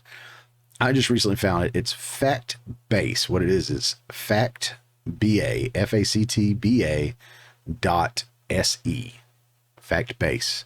I will have a link in the description below, as always. But this is the public schedule of Joe Biden. And I've already had this highlighted because I wanted to make sure I found it easily. So on, Friday the 16th, 4:45 p.m., the president delivers remarks on how the administration is holding Norfolk Southern accountable for the derailment and is working with the state and local officials to support the community as it moves forward. Full text analysis, yada, yada, yada. 7:35, 4:45, 7:35, the president departs Pittsburgh, Pennsylvania en route to Dover, Delaware. Right? And then he ends up in Rehoboth Beach, Delaware, at one of his multi-million-dollar homes.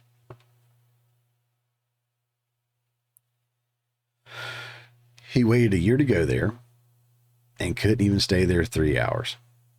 On a side note, Trump was there about 2 weeks after it happened, give or take, which was still before Pete Buttigieg showed up.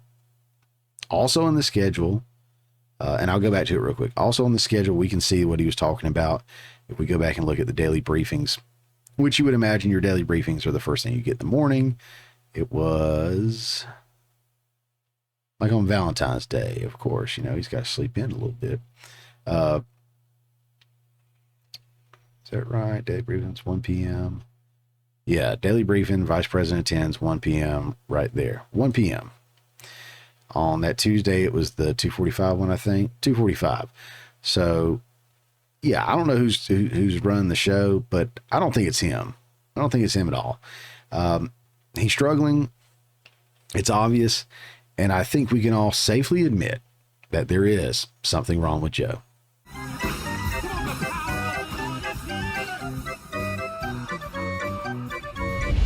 What are you doing? Nothing. There's something wrong with Joe. All right, we're going to run to our last segment of the day. This is another fun one. Got a little stinger for it. It's first time doing this one, so let me know what you think. This one's called Get Woke, Go Broke. Woke. Woke. Woke. Woke. Woke. Everything woke turns to okay? All right, so we're going to look at Hollywood doing what Hollywood does best. They're going to make crap and blame us for not supporting it, I guess. I don't know. For most of you, you probably know that I am a filmmaker myself. I've made award-winning short films that have been in film festivals around the globe, and I'm super excited about that. They are short films. Working on our first feature film right now. We're in pre-production for it. It will be a crowd-funded, small budget, indie flick. And we are focused on telling a good story and delivering a great product to our audience, not social justice warriors and, virtue signaling and checking boxes to make sure we have enough affirmative hires of, color and sexuality and this and that. I just want to tell a good story. I'm working with, I'll call him my partner, my buddy, my partner in crime, my brother. He and I are working on this together, writing it together. He'll direct it. I'll probably do the cinematography for it. We're probably still a year or more out from doing that one. It'll be our first full-length film. Really excited about it. So stay tuned to that. I've got another channel called Mayhem Productions. I'll put a link to that in the description below if you want to check that out and check out some of our short films and some of the little interviews and other pilots and projects that we've done in the past. Go check that out and see what you think about this. But moving back on to this one, Get Woke, Go Broke. You hear that all the time. Here's one of the best examples lately, right? This comes from Hollywood in Toto, from Christian Toto, a very familiar name. You may have heard of him before. Disney exec blames woes on racist, sexist fans. Stock woes, box office flops, Wish, Haunted Mansion, The Marvels, theme park struggles, beloved brands struggling for relevancy after years of culture dominance. Indiana Jones, Pixar, Star Wars, the MCU. Down here, there's a cottage industry of alternative media outlets documenting Disney's decline. Add me to that list now because I'm all about it, because it aggravates me to no end that these people have all this money and all this talent and they're just throwing it away. I'm not among these guys. These guys are awesome. I watch every one of them. Nerdrotic, Critical Drinker, Quartering, Film Threat, Chris Gore from Film Threat. Just awesome guy. I first found him on Film Courage, which was folks being interviewed for filmmaking. So he is a critic and he's done some films himself, and I'm a fan of him. I'm subscribed to all these guys' channel and I listen to them. They'll get together sometimes and talk. But Chris Gore was big for me before all of this, and just learning filmmaking. I've learned a lot from some of his feedback. But what went wrong? The company's hard left turn, for starters. Disney declared war on popular Florida Governor Ron DeSantis, pushed a not at all secret gay agenda, and embraced DEI principles behind closed doors, which they've been ousted and have openly admitted that they've talked about that and that they've been allowed to do that, right, in these family or children films. Yet the company may not be listening to fans all but shouting for the Mouse House to course correct and fast. Bulwark Culture editor Sonny Bunch shared a snippet from a recent Puck newsletter suggesting Team Disney isn't about to change its ways. The teaser comes from Matt Bellany of Puck News fame, who spoke with an unnamed Disney executive on the company's woes. Said executive blamed consumers, not the company, for its problems. Audiences are too sexist, racist, etc. to embrace Disney product. This isn't a joke. It's not us, it's you, racist, right? I'll go down here. I think it's a little bit bigger. Okay. This is from the tweet. So here's the tweet. We can see all that. All right, here it is a little bit. Be sure to read. Everyone says it's the movie stupid, which is an easy thing for people to say. More appealing movies are a great way to jump the political issues. But more and more, our audience, or the segment of the audience that has been politicized, equate the perceived messaging in a film as a quality issue. They won't say they find female empowerment distasteful in the Marvels or Star Wars, the latest trilogy starring Disney Ridley, but they will say they don't like these movies because they are bad. So make better movies becomes code for make movies that conform to regressive gender stereotypes or put men front and center in the narrative. Except critics aren't so keen on Disney's recent product either. Films like Wish, The Marvels, Haunted Mansion all fared poorly at Rotten Tomatoes. Others earned some more positive reviews, but hardly the kind of raves past Disney products earn. Survey says it's complicated. A Puck-produced brand survey offered mixed results for Disney. On one hand, Disney Inc. is suffering for its political leanings. All 29 companies have high favorability ratings that's consistent with most opinion surveys of major companies, and people actually carry pretty positive feelings about the major studios. But Disney clearly scores the lowest with 21% unfavorable. No other entertainment company had an unfavorable rating above 11%, meaning Disney is nearly twice as disliked as any other Hollywood entity we included. Hulu, which is owned by Disney, scored especially well at only 8% unfavorable, indicating the problem is the Disney brand and not of its sub-brands necessarily. Yet the same survey suggests consumers won't take that into account if the Disney product in question seems entertaining. Long story short, if last year's Indiana Jones and Dial of Destiny trailer looked exciting, few would have connected the sequel to Disney's ongoing woes. They're putting out crap and they're saying we don't like it. Here's the truth. One of the things they were saying was we don't like women-led films, like the Daisy Ridley-led Star Wars films. Let me tell you something. The first thing they did is they attacked the fans of being racist, right? Because they had a black stormtrooper. I think he was like the first character you saw in the very first trailer for Force Awakens. And I will tell you, I watched the film. I didn't have a problem with Force Awakens that bad, really. It was more of a retelling of the same kind of stuff, but I was so much more excited and invested in the black guy, you know, even though I'm a racist, than I was the lead female. You know, Daisy Ridley seems like a lovely woman. I don't have anything against her. The character was one of those, what people call a Mary Sue. The fact that she could go toe to toe with the dark leader at the time, right? Your modern day Darth Vader, who was trained, we find out later, of course, he was trained by Luke Skywalker. She can go toe to toe with him in a lightsaber fight right off the bat. She knows how to use the Force. This is how they don't know how to write women. Emily Blunt, I've got a lot of credit I'll give to her. She says anytime she reads a script and it mentions that the description of her character is a strong female or something like that, she turns the role down. She doesn't want it.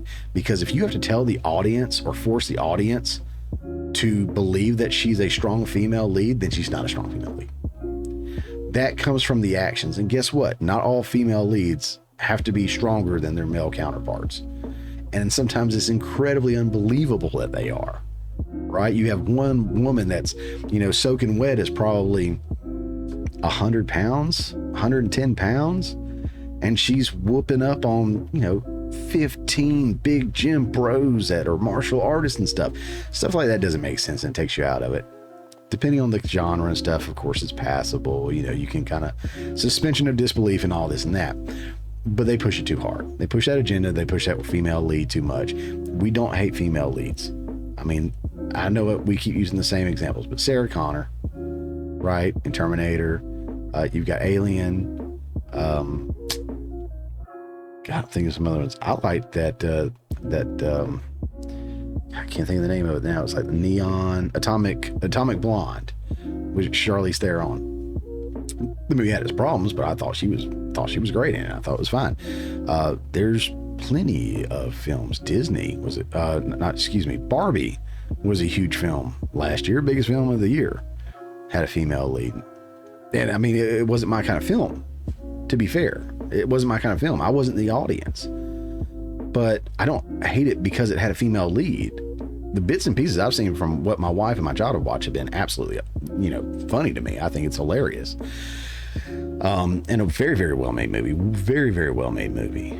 Deserves all the props that it's gotten.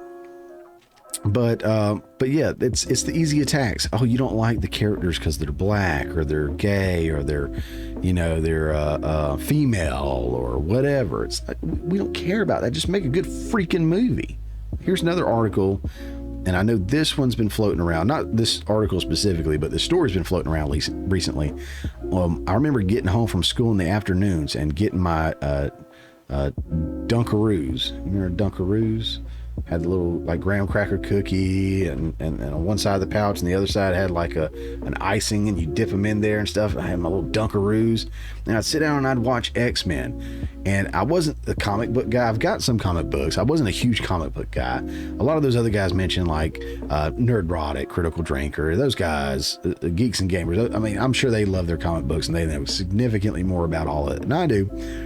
But the cartoon for X-Men was my jam. Every single day I watched it. And it was one of the biggest things that Marvel had going for the longest. I think, I don't remember which one of them said it the other day. It may have been Az from Hill versus Babyface, or it may have been Nerdrotic. I can't remember, but they were saying that they think that the animated series for X-Men turned more people on to X-Men than the comics did, or more people on to Marvel than like some of the comics did. And I was one of those people. So I'm very, very passionate about X-Men the animated series. In fact, I started showing my little girl some of these cartoons that the X-Men cartoons that I watched after school when I was a kid, and oh man, I loved it.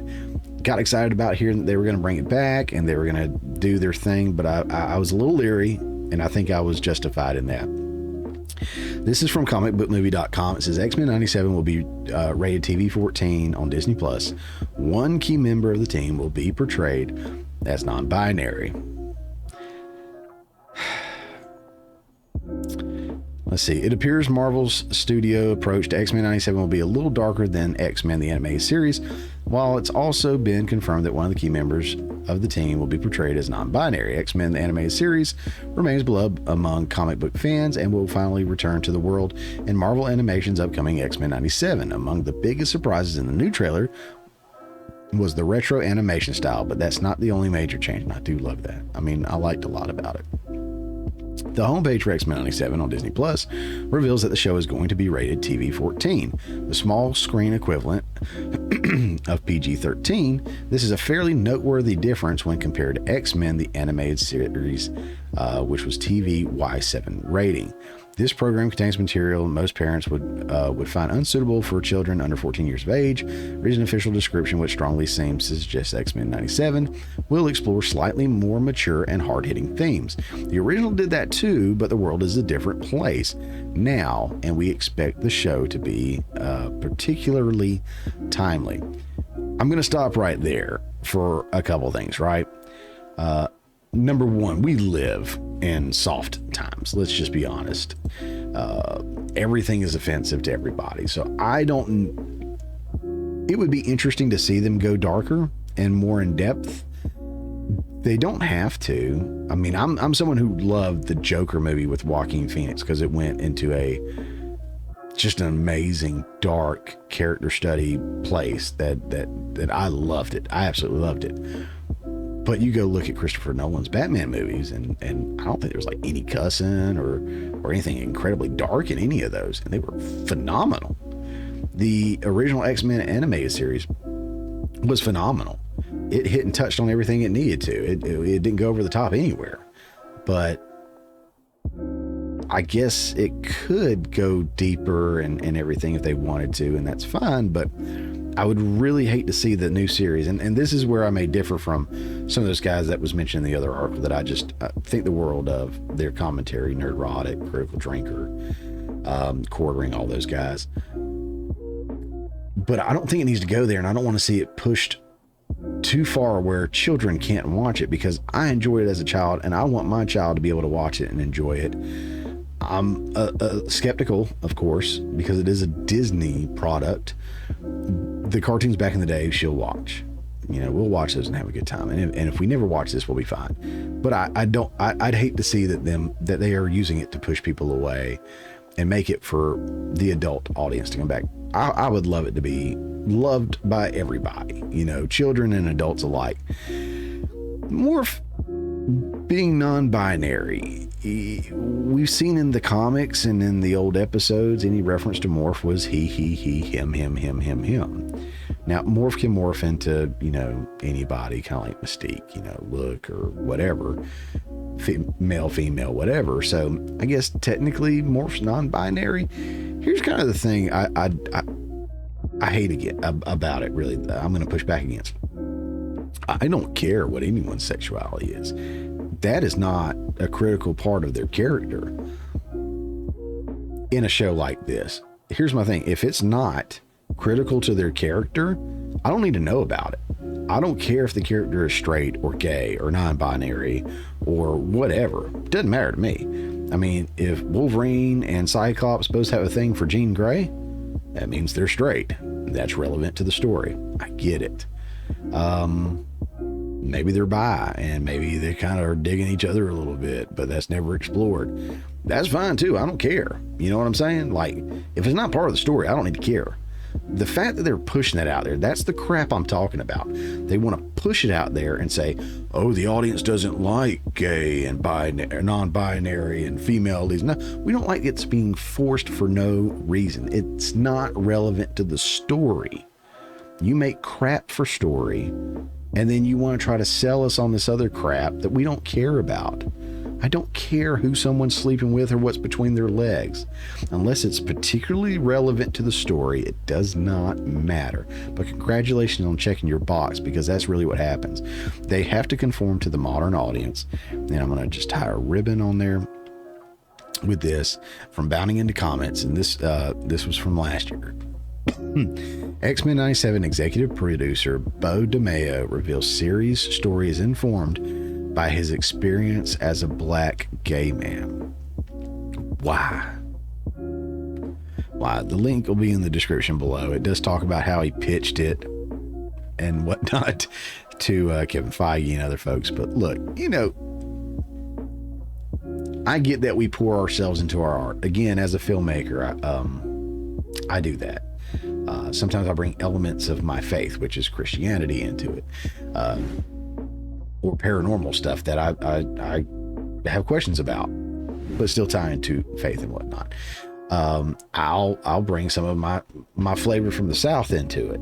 In fact, the script that we're working on right now deals with racism. I'm a white guy, and my brother from another mother that I'm writing it with, my partner in crime, is a black guy, and we're exploring, you know, some really deep topics of race back in the day, how they're affecting people from way back in the day, and they still hold on to it. Can they be overcome? I won't get into the details of the story, but I mean, we're finding ways to cover deep topics without forcing, you know, any kind of message or agenda on anybody to make them feel any kind of way other than enjoy watching the film. We want joy. We want you to be entertained. That's why we do what we do. We're artists. We want to make art. But these guys right here, Hollywood, they want to blame you and me for not liking the crap they keep putting out. They want to call you a racist, a bigot, a sexist, whatever, everything under the sun, because you're not coming out and seeing their film. I can't think of her name now, but and it's not just one, to be fair. It's multiple directors. But I love when they come out and they're promoting their comic books or they're promoting their movies or whatever, and they just absolutely crap on the men and say, if you don't like it, don't watch it. Or if you're a Trump supporter, I don't want you buying my stuff. Or if you know, whatever. And they do everything they can to push you away. And then when the film or the comic books are failing, they blame you for not supporting them. It reminds me of that meme where, like, you know, someone's riding the bike and then they stick a stick in the front tire and they flip off and they get hurt, and then they blame somebody else even though it's a, you know, self-induced wound there. That's what they do, but they will blame you. They will blame me. That's why Hollywood gets woke, goes broke. Woke. Everything woke turns to okay? Hey guys, that's it for the show. I appreciate you for sticking around. I know this was a longer one, but we did cover a lot. We'll cut this up into short little episodes. We call those morning nuggets. They'll be released throughout the week. So if the short format's more for you, or if you know somebody who enjoys that kind of format, share it with them. Let them know that's going on. Look, again, I don't beg for likes or subscribes or follows or anything like that. I know I'll throw up a little thing here or there or whatever throughout the video, but I'm going to make these videos regardless. I'm doing it to inform people, to give people my perspective. And if enough people like it, they'll come back and watch. No big deal. If I don't get, 10 subscribers, 100 subscribers, 1,000, 1,000,000 or whatever, I don't care. I'm going to make these videos. I'm going to have fun. I enjoy covering stuff like this. I enjoy waking people up and making people aware, because if you tune into the mainstream media, you're not getting a lot of this stuff. And I think the more sources that we have out there to counterbalance what is being put out there by mainstream media, the better. We stand a fighting chance to find the truth somewhere in the middle. So if you like the show, again, hit that like button, subscribe to the channel if you really liked it, give us a follow. Right. And like I said, if you know somebody who likes it or you may think would like it, share it with them. Let them know. But we'll be back next Friday, and appreciate you guys. We'll see you then. I remember when I was 7, my grandmother said, "Stephen, come over here." And I said, "What do you mean?"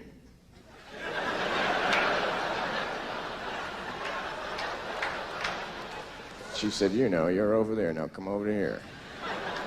I said, "All right." And then she said, "Here's $10, and don't tell your mother that I'm giving this to you." And I said, "It'll cost you more than that."